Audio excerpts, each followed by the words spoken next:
Good morning, everyone. I'm Dr. Arrieta. This morning we're going to talk about low-carb, high-fat diets, and that's really an umbrella term which we're going to learn about because lots of different diets fall into that. We've probably heard of paleo, keto is very popular now, Atkins, right, coming out, primal, South Beach diet, etc. All of those fall under the category of low carb, so we're going to dive into what does that mean, how to do it, why is it good for our health, etc. So let's get started. What is a carbohydrate? When we're talking about food, there are three macronutrients, right, that most foods can fit under. That is fat, protein, and carbohydrates. Carbohydrates get burned as glucose or sugar, and that's why some people have issues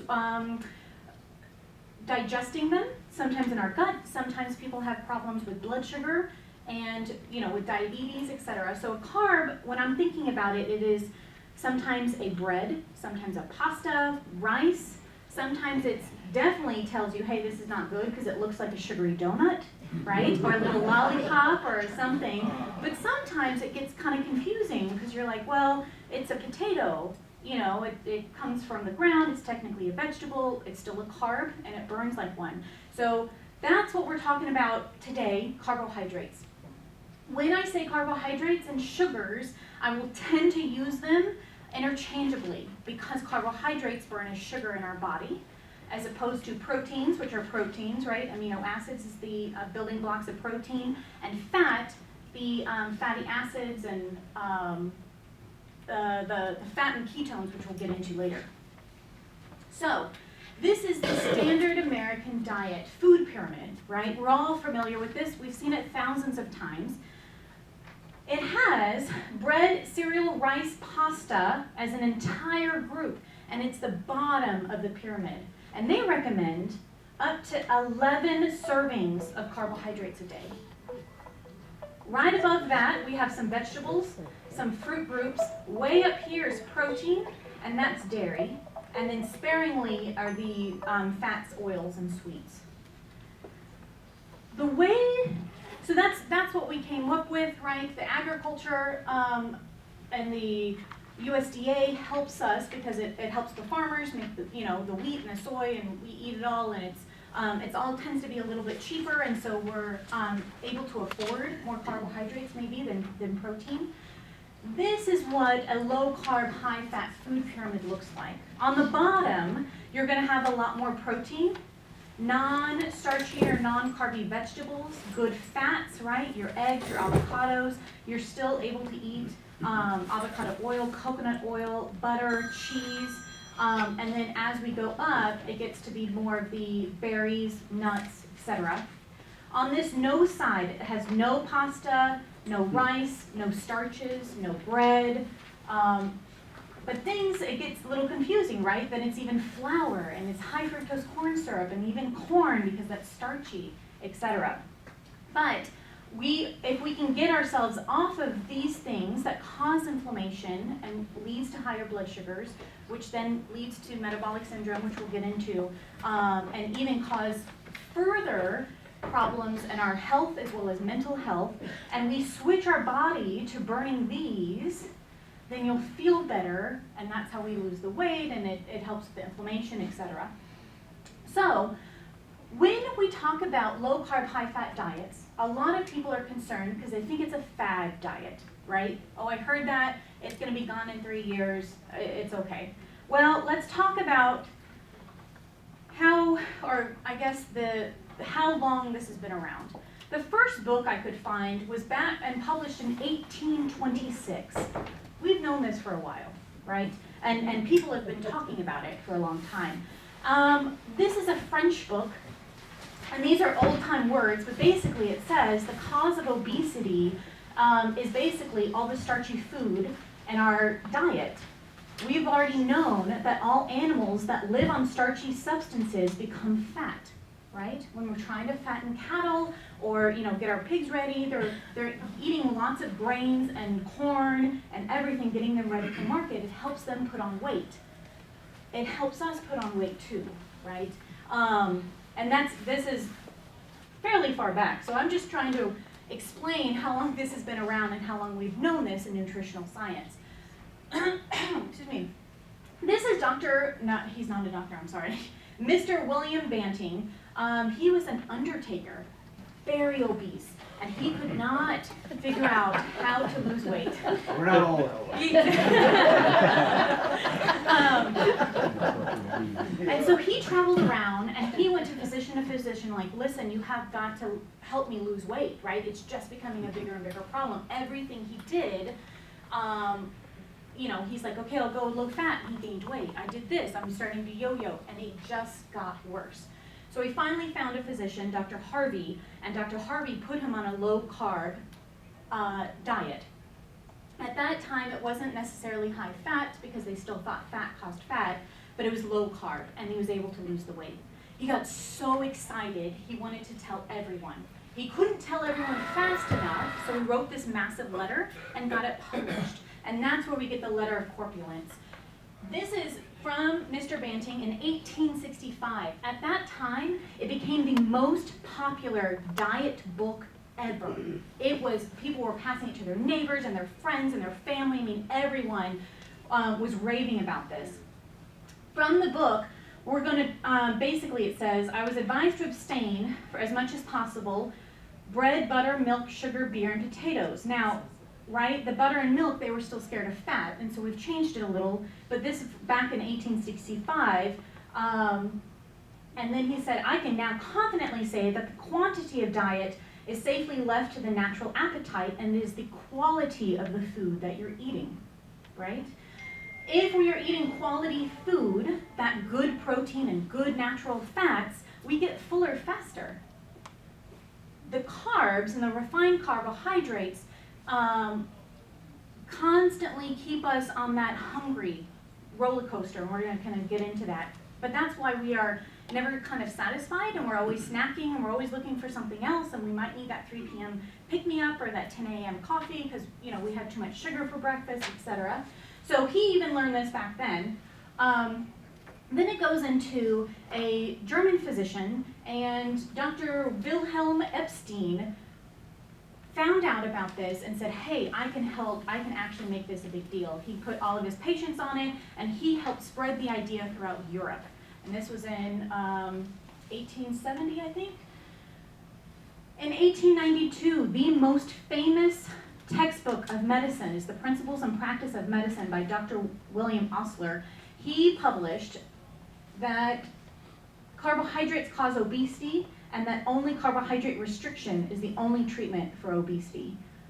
Therefore, is not based on carbohydrate restriction could legitimately be called as fad diet. He even knew back then, because people said, oh, it's fad, it'll be gone in a couple of years, and he knew it wasn't. And that is the foundation of a lot of our Western medical practices, is actually Dr. Osler in his book, and that's how we all learned, and then it kind of just snowballed from there. So he even knew back then. Then what goes really interesting, because you're like, well, listen, it's all these doctors and these scientists and these people that are doing research. Give me a real life example. So then we have Stephenson. He is a Canadian-born American explorer who went up and lived in the Arctic with the Inuit and the native tribes. And he survived only on seal meat and fish for 10 years. And at first he was really concerned, because his diet back in America was very carb heavy, right, even then. And he's like, how can I live on this? And I don't have any vegetables, and I don't have fruits, and he's kind of freaking out. And then he kept surviving, and he kept living, and he kept feeling better. So after 10 years, he came back, and he started writing books, right? Fat of the Land, Not by Bread Alone. And he kept telling people, 1912, hey, this works. This, you can survive on this. Not only survive, but you can thrive. You can feel so much better. My energy is great. You know, I'm sleeping great. I have all this energy to go hike the Arctic, do whatever I need.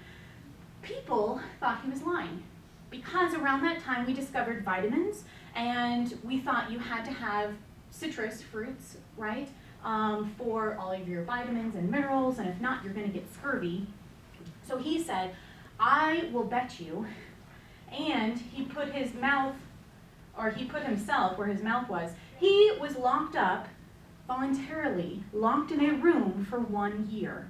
and he was only fed fat and protein.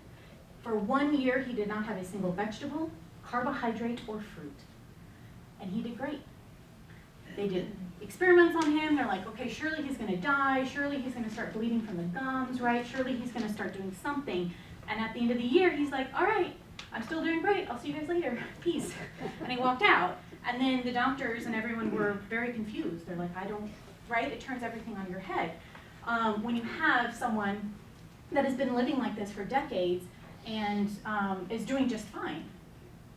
So now we go into nowadays, right? You're thinking, okay, 1960s, low-carb movement again, 1970s, Atkins comes out, very big, very popular, but then it loses some steam. And nowadays, if you're looking for low-carb books, there are too many almost, right?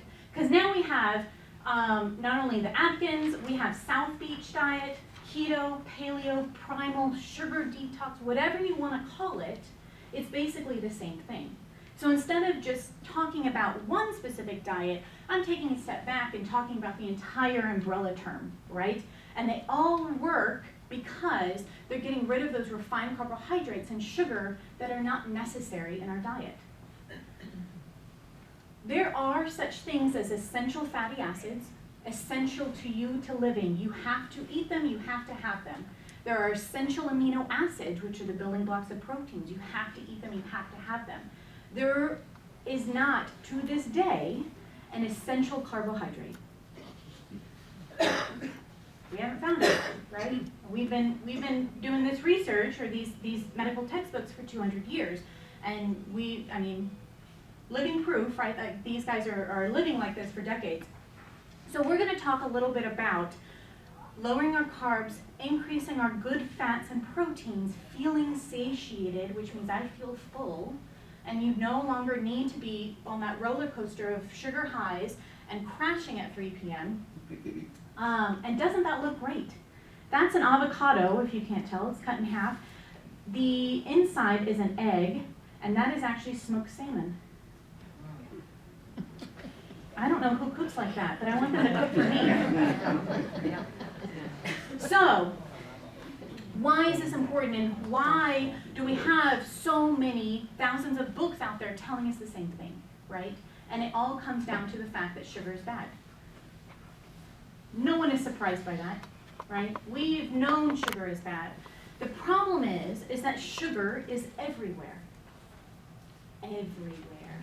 And this is where I start my horror story. So, the maximum daily sugar intake that is recommended for children, it's 3 teaspoons or 12 grams. Women, a little bit more, 5 teaspoons, 20 grams, and men, 9 teaspoons, 36 grams. So I want you to think in your head, okay, I'm a guy, I can have 9 teaspoons, okay, just keep that in my head, and we're going to go forward. Let's talk about the teaspoons in each of these drinks, right? A Coke has 15 and a half. I don't care who you are, the maximum number, right, was 9 teaspoons for a man, and this is already too much. Gatorade, that shocks a lot of people. People think, oh, it has good electrolytes, I drink it because I just ran a marathon, or I just played basketball, or hey, I barely did a 15-minute exercise video, right? I need some Gatorade. The problem is that Gatorade is not very heavy on the electrolytes, but very heavy in sugar. And that's why it tastes so good.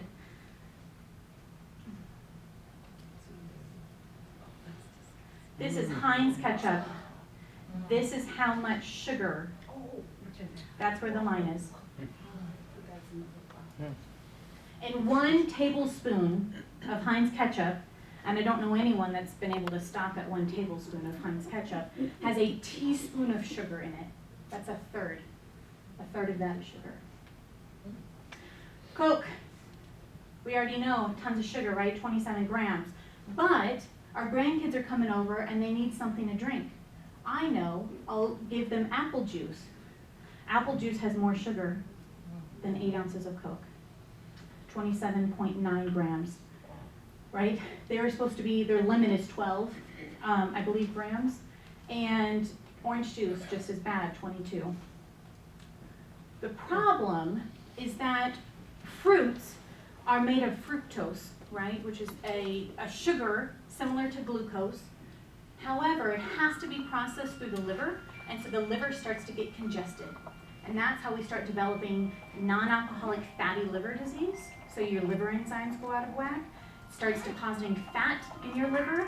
You can then develop into liver failure, right, liver problems, etc., because of that fructose, all of that sugar going through the liver. When you eat an orange, you have some fiber to kind of break it up, right? It's that mealy bit that you're eating.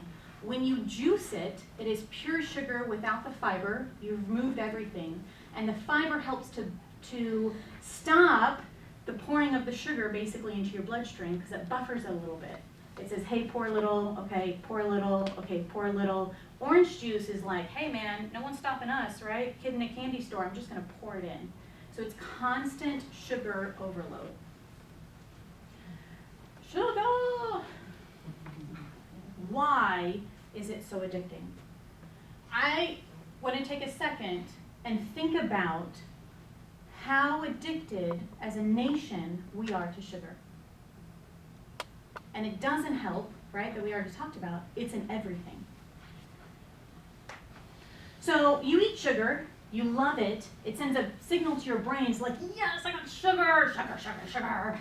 And then it causes a huge energy spike, right, because our blood sugar goes up, and then it comes crashing down, and and then we start feeling bad, and we're like, I know, I need a Snickers. Because that's your brain telling you, hey, your blood sugar's too low, I need some more sugar. So then you eat some more sugar, and then you have hunger and cravings, and it's this constant cycle. Your blood sugar spikes, and then it comes down, because that's what it's supposed to do. And then your brain tells you, hey, I want a vanilla latte. And you're like, that's a great idea, brain. Oh my goodness. And so then you continue this cycle, right? Sugar, and I love this thing, is the new cigarettes. It increases insulin, and we're going to talk about insulin. Insulin increases fat storage, and it's highly addictive. In one study, 93% of lab rats chose sugar water over cocaine. They got them hooked on cocaine first, and they're like, yeah, this is good stuff, right? And it reminds me of the 1980s, and it's like club life, and it's like, And then they said, but I'm going to introduce you to sugar water. And they were like, what? Hold the presses. This is so much better. Sugar is more addictive, and that's how they kind of made that correlation, more addictive than cocaine, because rats would choose it 93% of the time. Here's the other problem, right? And that sugar is everywhere, and that these are 75 names of sugar that you might not know about. And when we start looking at nutrition labels and start reading the ingredients, you might not know that the sugar industry has decided just to call it something else because they're trying to hide it, right? Because they already know, hey, people are starting to get smart, people are starting to learn about how sugar is bad for them and how it's addictive, and I know I'm just going to call it diastase. That's it. People don't know what that is, they won't look it up, right? And it gets hidden. But now we have to live with the consequences, right? Because it's damaging our body. This is the blood sugar balance roller coaster that I kind of talked about. When you have your blood sugar and you have that Snickers or your donut, or even, how about that orange juice and pancakes and syrup, right? All of that sugar spikes your blood sugar up. Your blood sugar goes up, it goes crazy. Your body, if working appropriately, will send out insulin. Insulin helps to bring your blood sugar down, but insulin is also a fat storage and growth hormone. Now, by the time that you're, 20, you should be, quote, done growing, so you don't need this insulin growth hormones because we're not growing this way, we're growing this way, right? Every time the insulin is elevated, which is every time your blood sugar spikes, you store fat. So you go, okay, fabulous, you just had a donut, I couldn't possibly burn this in the next hour and a half. I know, I'll just make more fat. And so you keep doing that. and it slowly adds on itself, right? And so now, 8, 10 years down the road, you're like, why did I get that? It's that pancakes that I ate 8 years ago, or now hit my hips, and I'm like, how do I get rid of that? So your blood sugar spikes, your insulin spikes. Because your insulin does its job, it's trying to help lower the blood sugar, your blood sugar comes down. Now, it overcorrects, and it goes too low, and that's when you have the cravings. And that's when you have that 3 p.m. saying, hey, I want a little something, right? I need that chocolate chip cookie, I need that, pick-me-up, I need the whatever. Because your blood sugar then spikes again, your insulin spikes, and then we're just doing this all day. This is exhausting. Not only to you, because you'll feel it, but to your body, right? It's overworking itself. Normally, our blood sugar is supposed to stay in this green level. Goes up, right, because you ate something, but it's not really going up and down and crashing. When it's balanced, you're able to have less cravings for the sugar. You can control your cortisol, your stress hormones, so you're not freaking out as much, helps with anxiety, sleep, all that good stuff. You're able to think clearly, no more brain fog, confusion, memory problems. So this is basically another look at it. High blood sugar, once it goes really high, starts to do damage because it's so high in the body. That's where we get damage to the arteries and the blood vessels. We get damage to the blood vessels of the retina in our eyes. So people with diabetes might have poor eyesight because the glucose or the sugar starts leaking out of the blood vessels in the back of your retina. It causes vision changes, and so now you're like, oh gosh, I need a new pair of glasses, but I just got one 6 months ago, and it's because of that blood sugar, and it starts to deteriorate your vision. That's also, it causes inflammation, which can then lead to atherosclerosis, which is the plaque buildup or the inflammation within the artery walls, cardiac damage, high blood pressure, all of that being extra, stored as fat. The fat gets locked away every time the insulin is up, right? So the only way we can get to my pancakes I ate 8 years ago is I have to keep the insulin nice and low. Once the insulin is nice and low, the body says, hey, great, I'm not going to freak out because she ate pancakes 8 years ago and I never ate them. I just put them in storage. But I can't get to it. I can't open the storage locker full of my excess fuel unless I have that key, and the key is low insulin. Now, in order to keep your insulin low, we have to keep control of our blood sugar. In order to keep control of your blood sugar, we can't spike it all the time with refined carbohydrates and sugar. Does that kind of make sense? Once we start losing control and we're having too much blood sugar because we're eating all the pancakes, right, and the donuts and all the good things we love to eat because our brain tells us to because it's highly addictive, we start pouring out insulin. So now the cells that need the insulin to shuttle in the glucose to use it for fuel says, no, I'm tired. You are way overworking me. You haven't paid me for PTO last month. I'm just done. So they start turning down their receptors. So now your body is getting resistant to its own insulin. That leads us to insulin resistance. This is a normal insulin metabolism. The glucose comes in, the insulin unlocks it, and you're able to go and use the glucose within the cells. You work great. I love it. I used everything up. I have no excess. As we continue to bombard with more and more glucose, the insulin says no, and now we're having too much of the glucose or the blood sugar in the body because we can't shuttle it into the cells fast enough because the insulin's been overworked. And that's how we develop insulin resistance. If that continues, now we have a chronic state of hyperinsulinemia, which is a fancy way of hyper being increased insulin in our blood. So now we have high insulin in our blood and high blood sugar in our blood, which is causing damage, which we already kind of talked about. Now, this is causing massive problems in the rest of the body. This leads to atherosclerosis, high blood pressure, inflammation everywhere, right? Increased pain, increased arthritis. This can definitely lead to type 2 diabetes, obesity, metabolic syndrome, cancer.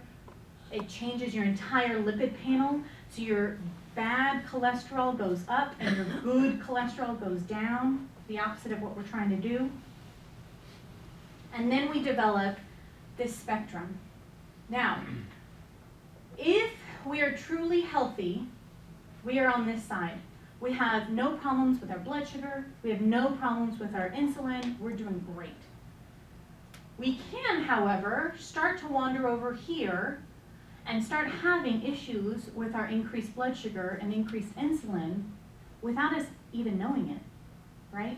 Because this is slow and we're just increasing more sugar and we don't really know what's happening to our body because it's not like a light switch. It's not day and night. It's a slow progression. And so now the way that you're feeling now is not necessarily how you were feeling 20 years ago, but it's slowly every day, it's adding on and on. As we get worse, as our insulin goes up and we're becoming insulin resistant, we develop metabolic syndrome, we develop high blood pressure, now it's causing type 2 diabetes, and now it's causing inflammation, and it feeds the cancer, it causes Alzheimer's, or worsens Alzheimer's, can cause strokes, etc. At the end here is a full type 2 diabetic. Now, what is metabolic syndrome? It's a collection of numbers, basically, and I'm looking at a couple of things. I'm looking at your waist circumference. For women, it's 35 inches if you're over 35 inches in the waist. Men, if it's 40 inches or larger. If your blood pressure is higher than 130/85. If your triglycerides, which is your a type of lipid in your cholesterol, if that's higher than 150, if your HDL, which is the good cholesterol, is too low, if, etc. So using all of these numbers, we can kind of say, hey, something's happening, and you're probably on that spectrum of insulin resistance leading to metabolic syndrome, which then leads to worse things. Metabolic syndrome, we kind of touched on this, dementia, cancer, PCOS, polycystic ovarian syndrome, women that have irregularities in their menses or periods and have trouble conceiving or having babies. This is linked to increased blood sugar and increased insulin. It can then lead to non-alcoholic fatty liver disease, type 2 diabetes, blood pressure, heart disease. And then we're going to talk about the rest of this. Danger of hyperinsulinemia. It can cause most everything. Cardiomegaly is increased heart and decreased function of the heart. It gets too large, it's not pumping appropriately. You have higher risk of DVTs or clots, strokes, increased blood pressure, inflammation down here, osteoarthritis, rheumatoid arthritis, right, from the inflammation and joint pain. You can have, it increases cancer because the cancer feeds on the sugar, and if we keep feeding it sugar, the tumors and cancer just unfortunately gets much larger. Fatty liver, obesity, chronic inflammation, diabetes, ulcerative colitis. We already talked about retinopathy, which was the retina in the back of your eye. Alzheimer's, peripheral neuropathy, nerve pain, Parkinson's disease, autism, etc. Now what's interesting is they're doing a lot of studies now because they're showing more of a correlation between sugar in your brain, and some people are going so far as to calling types of Alzheimer's disease type 3 diabetes. Wow. Type 3 diabetes because it's on that spectrum, right? If we increase our insulin and we're increasing our blood sugars and we're not having a lot of good control over it, it damages our brain and it can lead to plaque formation, which then leads to dementia, cognitive decline, memory loss, brain fog, and eventually Alzheimer's.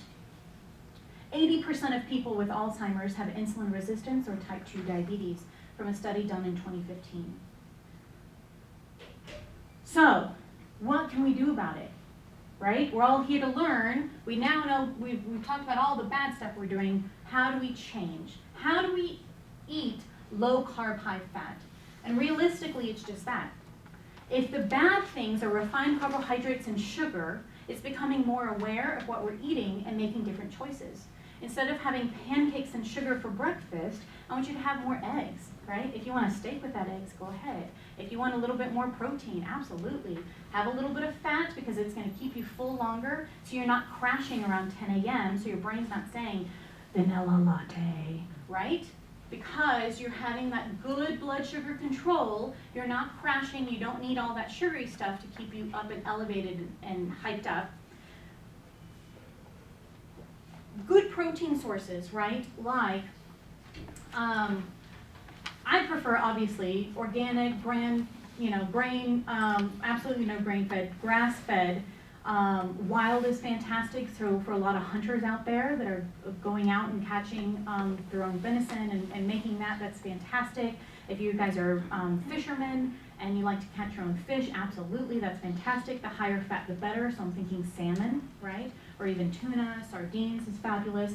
So everything up here, right? So you can still have your veggies, you still have fabulous proteins, good fats, a little bit of nuts, a little bit of berries, but small in the comparison of everything else. This is just an image of how to eat paleo. Paleo is just one of the diets, right, under low carb, high fat. So you don't necessarily have to follow this to a T. What I'm mainly concentrating on what not to eat, right? Let's start getting rid of the excess processed foods, the refined carbohydrates, the sugar that we know about, the grains. We're going to eat more wild meat, eggs, fish, etc. The beans surprises me there. Mm-hmm. That for not in the right. diet. So the reason is that that's specific to paleo. So in a paleo diet, you are trying to eat paleolithically, right? Or how the cavemen did, and they did not harvest beans or eat lentils. And so that's the reason. And so they're focused more on, and same with the primal diet too, is how did we eat thousands and thousands of years ago before we messed this all up? And they're just like, hey, in general, right, no matter what diet under the low carb, high fat, what am I avoiding? And all of these are the same. So you're trying to get away from the grains and starches, right, the baked goods, rice, pasta, sugary drinks, definitely, right? We remember at the beginning, we saw all those teaspoons of sugar in all of those drinks. Sweeteners, sugar, honey, agave, maple syrup, starchy vegetables, these are processed like sugar.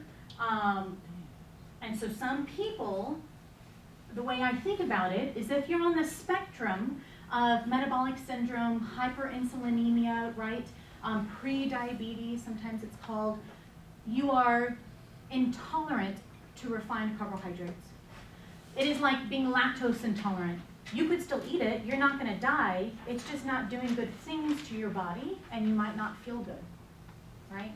And so once you kind of make that switch, you're like, listen, I could have that, but I know what it's doing to me, and I know it upsets my stomach, and then I crash a couple hours later, and then I have a brain fog, and I just don't feel good, then your choices become a little bit easier, right? It's not that you can't have it, it's just that you're better without it. Alcoholic beverages, right?